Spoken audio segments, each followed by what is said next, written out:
Estamos começando mais um Entre Nós Cast, dando andamento à nossa série Kryptonita, expondo as nossas fraquezas. E hoje o tema escolhido foi controle. Será, meninas, que nós mulheres somos controladoras? Falem aí um pouco mais sobre como isso se expressa na vida de vocês. Olha, todas as mulheres eu não sei, mas eu sou um monte. Eu acho que esse é um ponto, assim, muito característico do mundo feminino. E a gente vai ter muito assunto pra falar aqui hoje. Mano pra mãe. Vou começar. Eu sou mãe e quando eu paro pra pensar no desenvolvimento humano, eu percebo que a gente nasce numa instância de dependência. Eu olho pra Elisa e vejo que ela nasceu e precisa ser nutrida, precisa de higiene, precisa de uma série de coisas que ali ela não tem controle de nada. E eu fico refletindo a partir de que momento essa chave gira e a gente quer assumir as rédeas da nossa existência e cada vez mais se torna desafiador essa instância do confiar. Quando vocês acreditam que essa chave girou e vocês começaram não, agora, né, eu que assumo o poder, eu que assumo o volante da minha vida, eu preciso controlar as coisas, porque existem várias áreas de expressão do controle. A gente pode ser controladora nos nossos relacionamentos, nós podemos ser controladora no nosso dia a dia, na nossa rotina, com detalhes em executar o trabalho. A gente pode ser controladora a respeito do que pensam sobre nós. Então, como é que vocês acham que se expressa mais na vida de vocês? Me falem um pouco.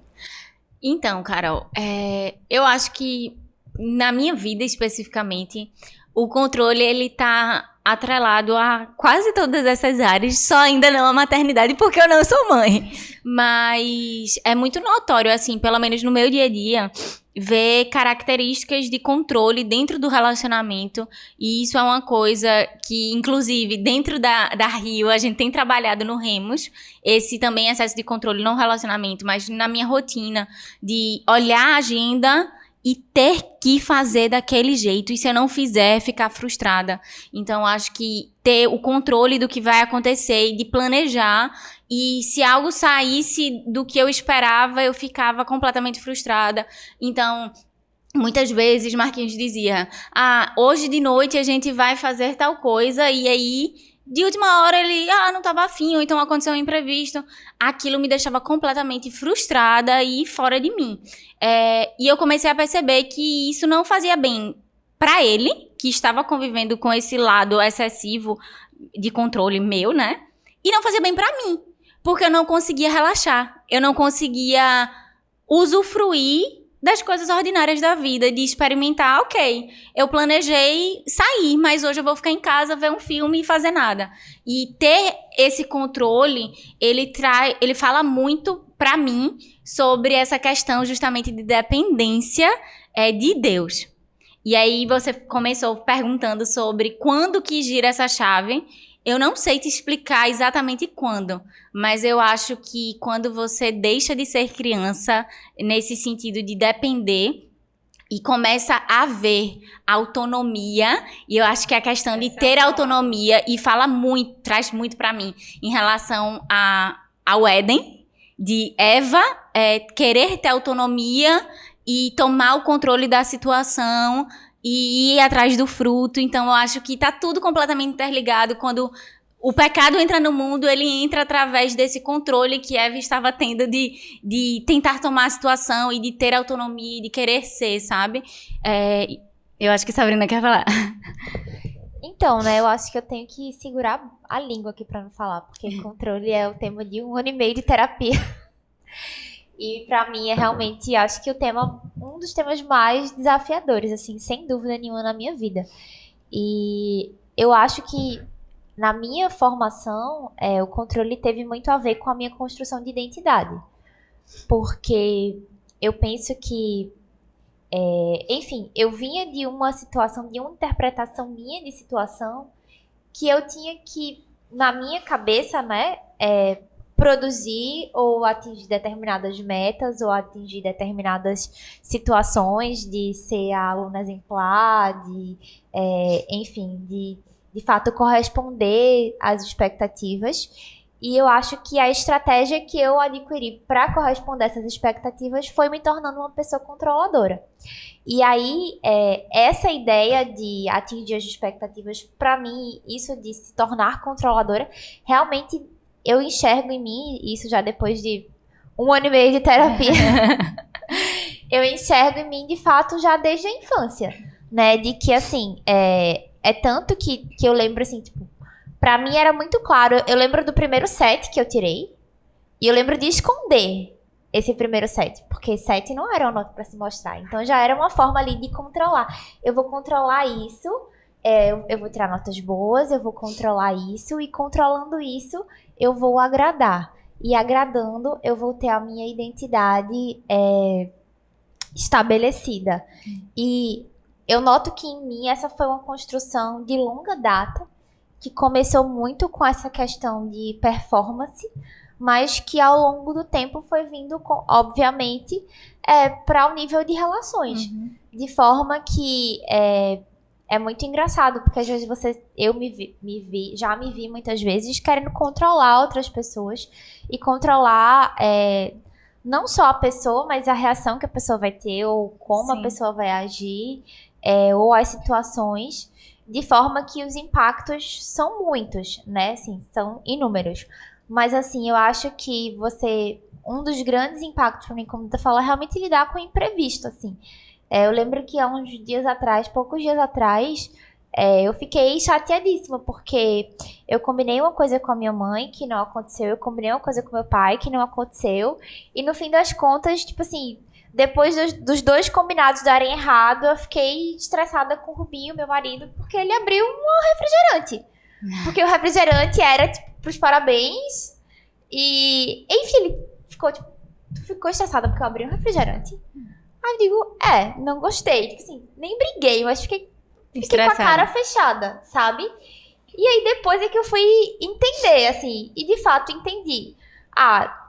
Meu pai descumpriu o acordo, minha mãe descumpriu o acordo e Rubens descumpriu o acordo. E tantos descumprimentos de acordo no mesmo dia me estressaram. E eu acho que pra pessoa que tem necessidade de controle, isso do outro não ser controlado e descumprir os acordos que fez é extremamente...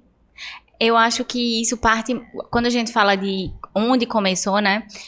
Eu acho que tem a questão do querer a autonomia, né? Quando você é criança, e aí... Eu acho que Carol vai poder falar isso melhor, principalmente da fase que Samuel tá. Ele vai percebendo que ele pode fazer algumas coisas sozinho, que ele não depende tanto. Tem a questão da autonomia, mas eu acho que também tem a questão de ter voz. E você deu o exemplo da nota 7. Eu me lembro que as minhas brincadeiras favoritas quando eu era criança era escolinha e mamãe filhinha. Mas eu sempre tinha que ser a professora e eu sempre tinha que ser a mãe. E as duas figuras remetiam muito a ter voz. Era quem mandava e quem ditava a situação. Então, na minha brincadeira, era uma forma de dizer, aqui eu que mando. Aqui é do meu jeito. E você vai percebendo que isso vai, de fato, adoecendo o seu dia a dia. Porque você está completamente tomado de, não, eu preciso mandar, eu preciso ter voz. E eu acho que isso tem muita conexão. Por que as mulheres, elas sofrem mais com a questão de excesso de controle do que os homens? E aí eu faço esse paralelo em relação ao ter voz e querer ter autonomia, onde os homens, pelo que eu percebo, eles não precisam tanto disso, do excesso de controle, porque eles já se sentem... eles não têm tanto essa percepção de insegurança em relação a ter voz e a autonomia. Eu vejo por Marquinhos, quando eu me comparo em relação a isso, pra ele é tudo bem mudar, não tem problema, é tranquilo. E ver essa mudança é tipo, não, mas a minha voz. E eu acho que a nossa sociedade, ela prega muito isso, e tem muito a ver com o que a gente já falou nos últimos podcasts, mas eu acho que está bem associado a questão da autonomia e a questão de ter voz ao excesso de controle. Eu acredito que a essa altura do campeonato vocês já descobriram que o controle é uma grande farsa.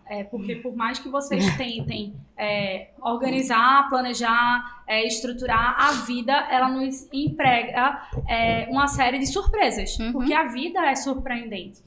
E eu acredito que essa talvez seja o ponto mais desafiador para quem tem essa luta pelo controle, porque vai perceber que a vida não sai da maneira que você deseja, porque existe a necessidade de flexibilidade.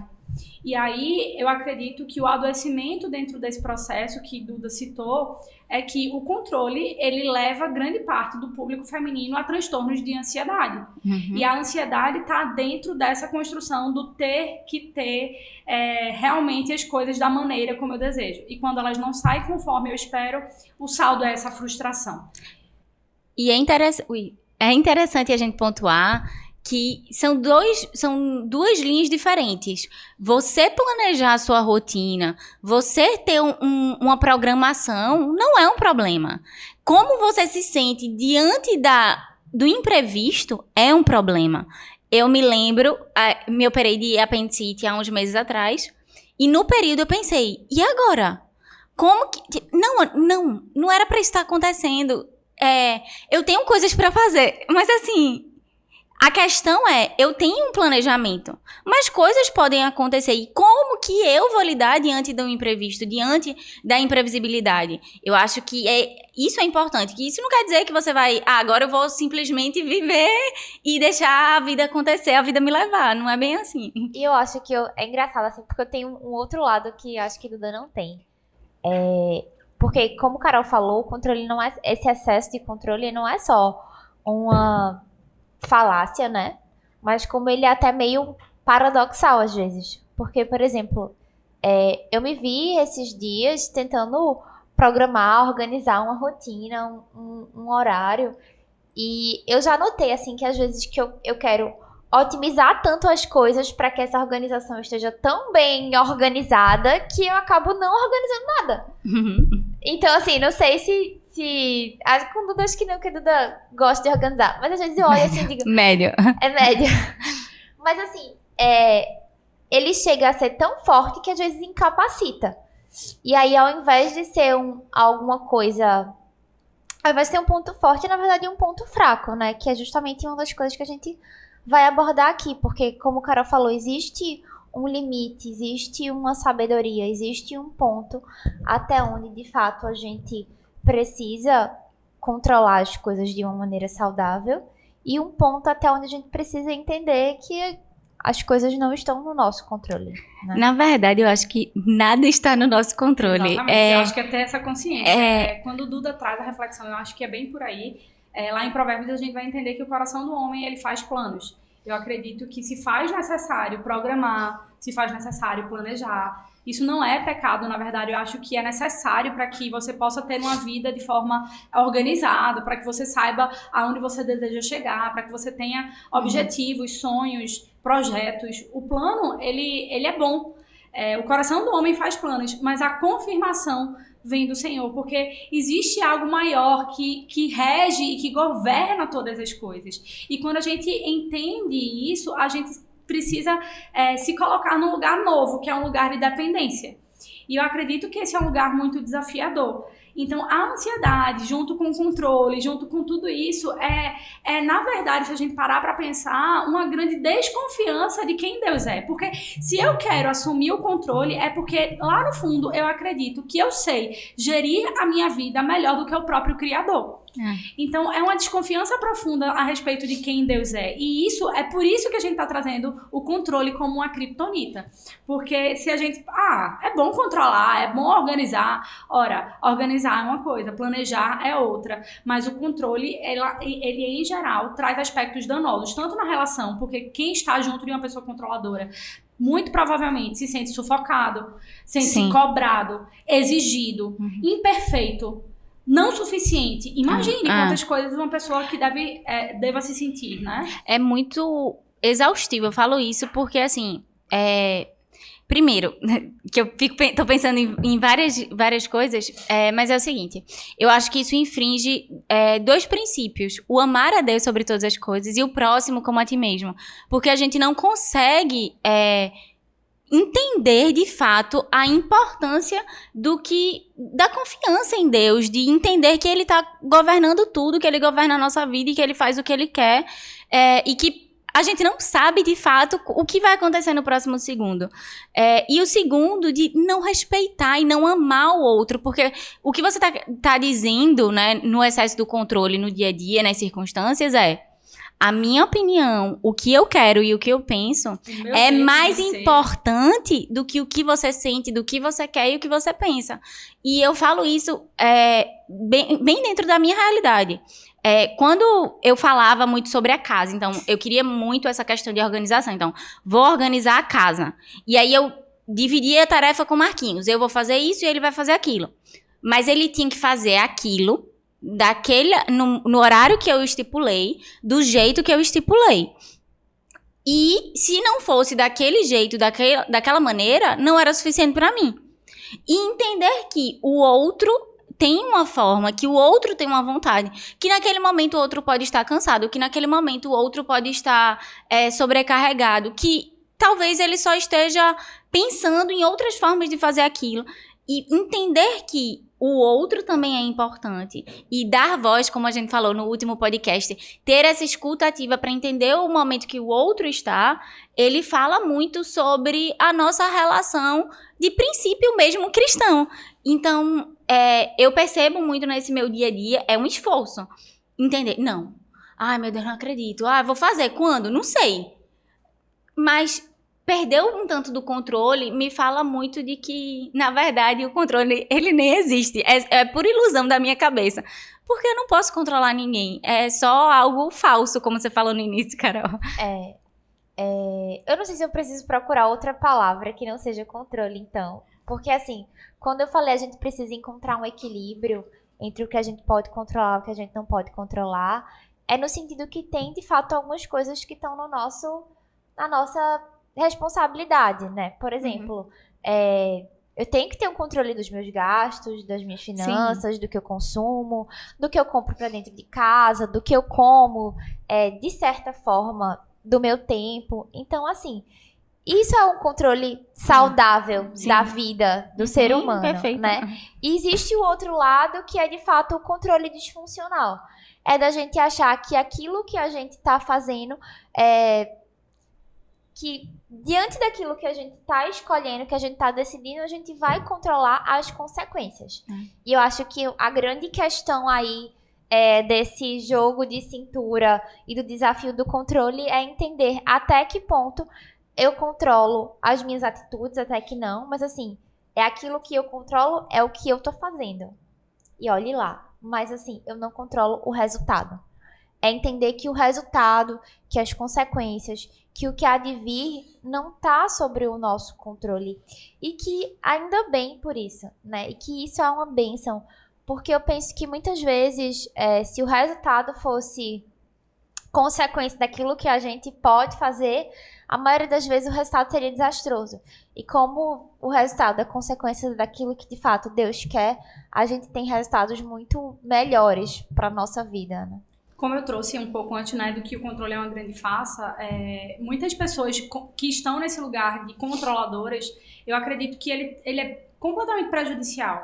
Eu vejo muitas pessoas tendo a sensação de eu não vou fazer isso porque eu não sei o que é que vão pensar daquilo que eu vou fazer. Então, essa necessidade de controlar o que o outro vai achar ao seu respeito impede muitas vezes a pessoa de vivenciar coisas incríveis. Então, esse controle está intimamente ligado à falta de capacidade de vulnerabilizar-se e impede muitas vezes de nos lançarmos e vivenciarmos grandes coisas com esse olhar crítico, pelo medo do olhar crítico que o outro pode lançar sobre nós. Então, dentro da construção o controle ele é muito danoso, ele é muito prejudicial. E a gente falando a respeito sobre o trabalho, eu acredito que a nossa missão, como antídoto em relação a essa criptonita, é aprender a descansar, tendo em vista que nós já nos ensinamos a controlar.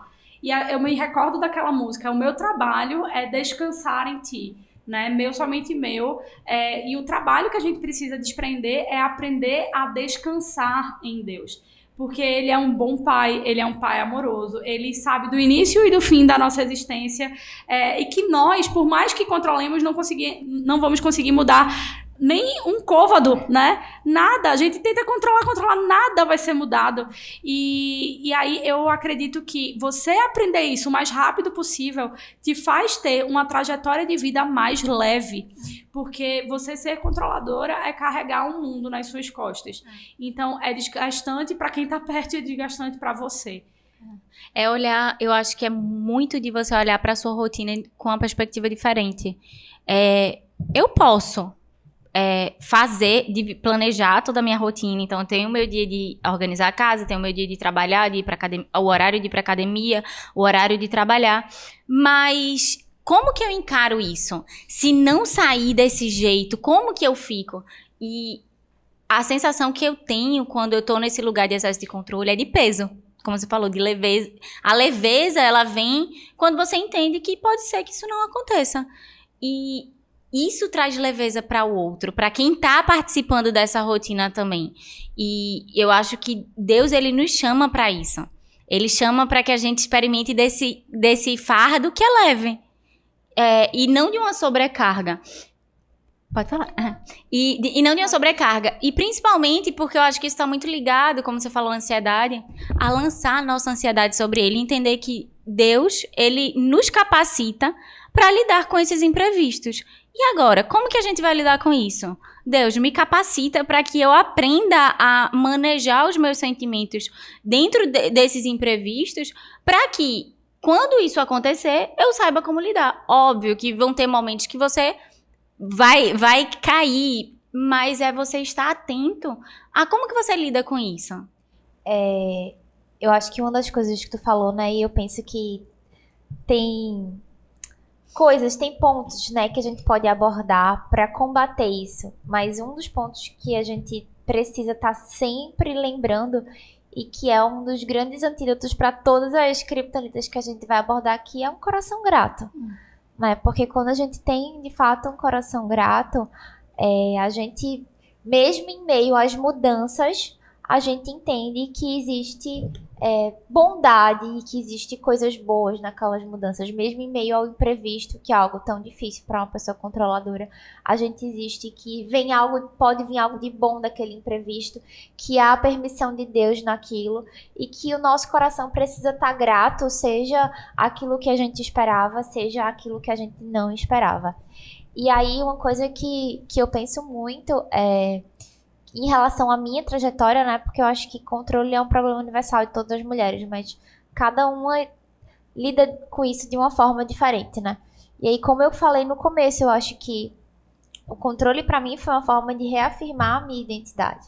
E aí, quando eu começo a olhar para Deus e entender que a minha identidade, ela vem de uma afirmação de Deus, de quem eu sou, e não daquilo que eu posso produzir com o meu trabalho, seja qualquer tipo de produção que seja, eu tenho muito mais tranquilidade de dizer que eu não preciso controlar absolutamente nada, né? Porque quando a gente parte, e eu penso que no mundo moderno é uma necessidade muito gritante, é uma exigência muito gritante de todas as pessoas que a gente tem que produzir, que a gente tem que dar frutos no sentido realmente de dar dinheiro, ou então de ter poder, ou então de adquirir reconhecimento, que é o que a gente vê hoje. E aí, quando a gente para entender que a nossa identidade ela está afirmada muito mais em quem Deus afirma que nós somos do que naquilo que nós de fato podemos produzir com a força nas nossas mãos, a gente consegue descansar e saber que não adianta de nada tentar controlar o resultado das coisas.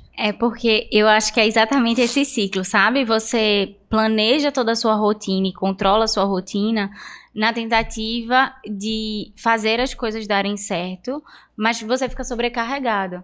E quando você está sobrecarregado, eu acho que foi muito romantizado a sobrecarga na nossa sociedade, porque estar sobrecarregado fala de alguém ocupado, de alguém que está trabalhando muito, de alguém que é produtivo. Quando na verdade... E que alguém que é produtivo entende-se que é alguém bem-sucedido. Então, traz essa visão de que, como é que você tá? Tô sobrecarregado, tô exausto, tô cansado. É algo bom. É algo que tem uma visão de que é algo bom. Quando, na verdade, é o extremo oposto. O que Jesus nos chama para viver e nos ensina a viver através do evangelho é leveza. É que a gente vai trabalhar muito, que a gente vai se cansar, mas que a gente não vai estar com a visão sobrecarregada e exaustiva daquela situação. E aprender a descansar diante disso é nossa obrigação. Eu não falo nem como um desafio, mas é nossa obrigação. Semana passada, o meu desafio foi: eu não vou trabalhar no final de semana. Eu não vou. E várias vezes eu pensava, mas eu podia ir adiantando alguma coisa. Mas eu podia ir fazendo tal coisa. E naquele momento foi: não, eu vou descansar. E o descanso, ele é um mandamento. E para quem tem o excesso de controle, descansar é quase que ofensivo. É como se fosse um castigo, sabe? Não, eu não posso descansar, eu não me permito descansar. Mas isso fala muito de onde está a nossa confiança, mais uma vez. Pois é, então eu vou retomar. O controle está intimamente ligado à autonomia e acreditar que a nossa provisão vem da força do nosso braço, de que a gente consegue deixar a nossa casa bem, que a nossa relação vai bem porque nós somos boas. E a nossa cultura nos impele a estar nesse lugar de autonomia mesmo, essa é a palavra. E a gente, dentro do processo do cristianismo, a gente precisa ir contra a cultura. E quando a gente entende sobre isso, a gente percebe que nos ensinaram tudo isso, mas para que a gente precisa voltar alguns passos e que, na verdade, o que a gente precisa aprender é a depender. Que, na verdade, a gente precisa aprender a render. Que, na verdade, a gente precisa aprender a aliviar os nossos fardos. E trabalhar em descansar. Então, se a gente parar para ver tudo o que vocês foram dizendo, eu preciso desfazer tudo o que me ensinaram em grande parte das vezes. E se a gente não tá, né, com a mente na palavra e entendendo o que a palavra nos traz, compreendendo a verdade de que todas as coisas cooperam para o nosso bem, de que mesmo que situações adversas nos acometam, o Senhor está cuidando de nós e provavelmente essa situação adversa vai ser algo que o Senhor vai usar para nos forjar, para nos amadurecer, para nos transformar. Então eu não preciso temer. Eu não preciso temer o inesperado, eu não preciso temer a adversidade, eu não preciso temer o que não sei, o que está por vir, porque eu confio que o meu bom Pai trabalha enquanto eu durmo, né? Do que adianta, em vão vigia a sentinela, porque na verdade o Senhor está cuidando de nós enquanto nós dormimos, enquanto o Senhor está no controle de todas as coisas. E eu acredito que o que eu teria para finalizar e refletir olha, a gente foi ensinada sobre um monte de coisa, mas a gente precisa refletir e dar vários passos atrás e aprender no cenário de autonomia, aprender a depender, no cenário de sobrecarga, aprender a aliviar os fardos, no cenário de domínio, de controle, a gente aprender a entregar e descansar. Carol, eu penso que é muito importante como cristãos que a gente tenha muito clara essa consciência, porque não é a posição que Deus quer de nós. Para mim é muito gritante na Bíblia, e eu acho que ao longo desse podcast a gente vai trazer esses exemplos milhares de vezes, porque são exemplos de fato a serem evidenciados. Às vezes o óbvio precisa ser muito dito. Para mim é muito gritante na Bíblia que quando Eva escuta a serpente que diz certamente não morrerá e Eva come, ela está dizendo ali, olha, não, eu não vou morrer, logo eu vou controlar a consequência daquilo que eu estou fazendo, e não vai ser a morte, né? Eu vou ignorar aqui o que Deus disse, o que Deus falou, que eu iria morrer se eu comesse, e vou comer, vou fazer o que eu quero. Vou desobedecer ao Senhor.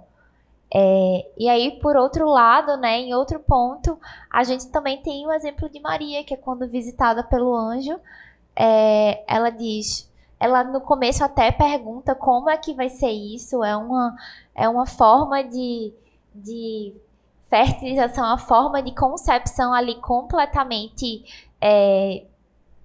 inesperada, porque de fato é uma concepção milagrosa. E ela tem um questionamento porque ela não entende, mas ela diz, ok, Ela se submete, né? eis aqui a tua serva, faça de mim conforme a tua vontade. Então, apesar dela não entender, apesar das consequências que aquilo poderia ter para ela, ela obedece. A fome por autonomia nos levou à queda e a submissão trouxe a nós a salvação, né? E voltando um pouco ao que a Carol estava falando, eu acho que em relação a esse cuidado, sabe? Algo que me faz sair desse lugar de controle, eu não falo sair completamente, mas ter essa consciência e me lembrar e praticar isso, eu escrevi no meu escritório, eu coloquei, ei, Deus está cuidando de você. E todos os dias, quando eu tô trabalhando, eu olho para aquele papelzinho grudado na minha parede e eu penso, Deus está cuidando de mim. O que eu faço é o mínimo. Tipo, eu vou fazer o que tem que ser feito, mas eu tenho alguém que cuida de mim, eu tenho alguém que trabalha por mim, eu tenho alguém que está olhando pra mim, sabe? Que tá cuidando de tudo, que vai fazer com que as coisas aconteçam. Eu não preciso depender da força do meu braço. E uma analogia que pra mim fala muito ao meu coração na Bíblia é quando ele fala que ele cuida dos pássaros, que ele cuida das flores e ele veste as flores do campo, ele dá de comer aos pássaros, eles não ficam preocupados. Eu vejo a Elisa não tá preocupada. Meu Deus, será que a minha mãe comprou o meu leite? Será que a minha mãe vai comprar uma roupa? Será que minha mãe vai comprar fralda? Não, ela não pensa nisso, isso não é uma preocupação. E pensar que o criador de tudo isso, que fez os mais lindos jardins, que fez os pássaros mais lindos, é o mesmo que está cuidando de nós todos os dias. Isso me dá ânimo e me dá força para confiar completamente. Por que não confiar em alguém que planejou tudo isso e tá tudo indo bem? Sabe? É que a criação toda foi pensada e planejada. Por que ele falharia agora? E se aproximar de Deus, né? Porque eu acho que uma das grandes coisas que o nosso excesso de controle faz com a gente é realmente se afastar do Senhor. A gente precisa ter uma clareza muito grande que o controle é, de fato, do Senhor. E sempre que o ser humano tenta, em qualquer aspecto que seja, assumir uma posição que é de Deus, a gente só se afasta de Deus. Não é Ele que se afasta da gente, é a gente que se afasta dele. Então, eu acho que... E eu digo isso muito pra mim, porque como já compartilhei aqui, sou uma pessoa que luta muito contra esse excesso de controle. Mas eu acho que a gente precisa ter muito essa clareza. O controle é do Senhor. Essa posição é dele. E sempre que a gente tenta ir de encontro com isso, a gente só vai encontrar sofrimento e distância de Deus e do que Deus quer de fato para nós. A gente se afasta porque somos uma espécie de crianças mimadas, né? E quando a gente não recebe aquilo que a gente deseja, existe um quê de ressentimento. Então, eu imagino que muitas vezes esse ressentimento acontece e aí a gente se coloca nesse lugar de frustradas, né, magoadas, insatisfeitas e acaba cada vez mais se afastando e cada vez mais ansiosa e cada vez mais controladora. Mas é isso. Encerramos por aqui o nosso bate-papo, né? Nosso episódio sobre controle. E no próximo episódio, nós vamos dar continuidade à série Kryptonitas, expondo as nossas fraquezas, trazendo as nossas vulnerabilidades. E queremos convidar você a também participar desse desafio de colocar em prática essa exposição com alguém que você confia, conversar sobre isso, abrir o seu coração. E fala pra gente o que é que você tá achando dos podcasts, manda uma mensagem pra nós no Entre Nós Cast. Nós queremos orar. Vamos lá, vamos orar. Tu ora, Sabrina? Ora sim. Senhor Deus, Pai querido, muito obrigada por esse momento, Senhor. Muito obrigada por esse momento de compartilhar, Pai. De fato, que o nosso coração seja um coração grato, Senhor, um coração humilde, um coração obediente, Pai. Eu te oro para que o nosso coração seja inclinado somente à Tua vontade, que a gente entenda, Senhor, mas não só entenda, mas que a gente se alegre, Pai, de saber que todo o controle do universo, Pai, desde a criação, desde o Gênesis ao Apocalipse, à eternidade, Senhor, Todo o controle sempre esteve, sempre estará nas tuas mãos, Pai. E que isso não seja motivo de tormento ou de angústia para o nosso coração, mas que esse seja um motivo de descanso, de paz e de alegria, Pai. Porque somente Tu poderia controlar as coisas tão bem como elas estão sendo controladas, Pai. Essa é a minha oração, esse é o meu motivo de alegria, Pai. Esse é o meu pedido também, Senhor. É isso que eu te peço e te agradeço. Em nome do Teu Filho Jesus. Amém. Amém. Se você gostou desse podcast, compartilha com uma amiga e vamos juntas nos despir dessa imagem de super-heroína. Um beijo e até a próxima. Tchau, tchau.